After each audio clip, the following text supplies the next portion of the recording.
ಅದು ದರ್ಶನ್ ಸರ್ ಜೊತೆ ಅಂತ ಅಂದಾಗ ಈ ಸಿನಿಮಾ ಅಂದಾಗ ನನ್ಗೆ ಭಯ ಆಗಕ್ತಿರತ್ತೆ. ನಾನು ಹೀರೋ ತರ ನಾನು ದರ್ಶನ್ ಸರ್ ನೋಡೇ ಇರ್ಲಿಲ್ಲ ಅಲ್ಲಿವರೆಗೂ. ಬಟ್ ನನಗೆ ಗೊತ್ತಾಗಿದ್ದು ಫಿನಾಲೆಯಲ್ಲಿ ಆನಂದ್ ಸರ್ ಪ್ರೈಸ್ ತಗೊಳ್ಳೋ ಮುಂಚೆ ಅನೌನ್ಸ್ ಮಾಡ್ತಾರೆ, ನಮ್ಮ ಇವನಿಗೆ ಸೆಲೆಬ್ರಿಟಿ ಒಬ್ರು ದೊಡ್ಡ ಫ್ಯಾನ್ ಇದ್ದಾರೆ, ನೋಡಿದ್ರೆ ದರ್ಶನ್ ಸರ್ ಅಂತ ಅನೌನ್ಸ್ ಮಾಡಿದ್ರು.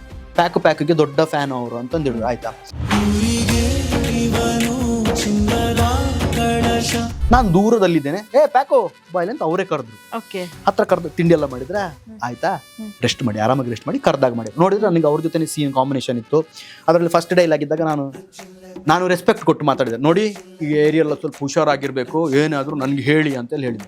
ಸರ್ ಡೈರೆಕ್ಟರ್ನ ಕರ್ದು ಇವ್ರು ರೆಸ್ಪೆಕ್ಟ್ ಕೊಟ್ಟು ಮಾತಾಡಿದಾರೆ. ಆಮೇಲೆ ನೋಡೋ ಅಂತೆಲ್ಲ ಆ ಥರ ಅವ್ರ ಜೊತೆ ಆ್ಯಕ್ಟ್ ಮಾಡಿದ್ರೆ ಅವ್ರು ಹೇಳಿದ್ರು, ಪ್ಯಾಕು ಆರಾಮಾಗಿ ಮಾಡಿ, ಅವ್ರಿಗೆ ಅಲ್ಲಿ ಕೂತ್ಕೊಳ್ಳೋಕೆ ಚೇರಲ್ಲಿ ಇಟ್ಟಿದ್ರೆ ನಾವೆಲ್ಲ ಸೀನ್ ಹಾಕಿ ಕೂತಿದ್ರೆ ಕರಿಯೋರು, ಬಾಯ್ಲಿ ಕೂತ್ಕ ಇಲ್ಲಿ ಅಂತ. ಇಲ್ಲ ಸರ್ ಬೇಡ, ಕೂತ್ಕೊಂತ ಹತ್ರದಲ್ಲೇ ಚೇರ್ ಹಾಕಿ ಕೂರ್ಸೋರು, ಎಕ್ಸ್ಟ್ರಾ ಕಾಫಿ ಎಲ್ಲ ಹೇಳೋರು, ಟೀ ಕಾಫಿ ಎಕ್ಸ್ಟ್ರಾ ತಂದು ಕುಡ್ದು ಅವ್ರ ಜೊತೆನೆ ಆಗಿದ್ವಿ.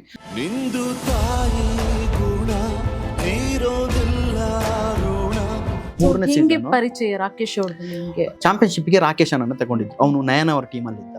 ಹಾಗೆ ಅಲ್ಲಿ ಪರಿಚಯ ಆಗಿ ನೆಕ್ಸ್ಟ್ ಅವನನ್ನ ಸೀಸನ್ 3 ತಗೊಂಡ್ರು. ಅವ್ರಿಲ್ಲ ಅಂತ ನಿಮ್ಗೆ ಗೊತ್ತಾದ ಮೂಮೆಂಟ್ ಅಲ್ಲಿ ನೀವೆಲ್ಲಿದ್ರಿ? ಅಲ್ಲ, ನನ್ಗೆ ಈಗ್ಲೂ ಅವನು ಇಲ್ಲ ಅಂತ ನಾವು ನಂಬ್ತಾನಿಲ್ಲ. ಬೇಗ ಮಲಗಿದ್ದೀನಿ, 1-2 ಗಂಟೆ ಅಷ್ಟೊತ್ತಿಗೆ ಕಾಲ್ ಬರುತ್ತೆ. ಅನೀಶ್ ಅಳ್ತಾ ಇರೋದು ಕೇಳ್ತಿದ್ದೆ. ರಾಕಿ ಅಂತ ಏನು ರಾಕಿ ತೀರ್ಕೊಂಡ ಅಂತ ವಿಷಯ ಹೇಳ್ದ. ನಾನು ನಂಬಲೇ ಇಲ್ಲ.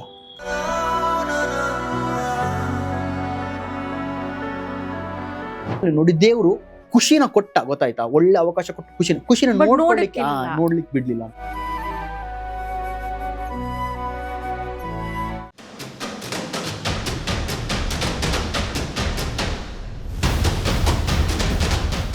ಸೊ ಈಗ ರಾಕೇಶ್ ಅವರು ನೀವು ಒಂದೇ ಸೀಸನ್ ಅಲ್ಲಿ ಇದ್ದದ್ದಲ್ಲ? ಇಲ್ಲ, ಅವರು ಮೂರನೇ ಸೀಸನ್. ಪರಿಚಯ ರಾಕೇಶ್ ಅವ್ರದ್ದು ನಿಮ್ಗೆ?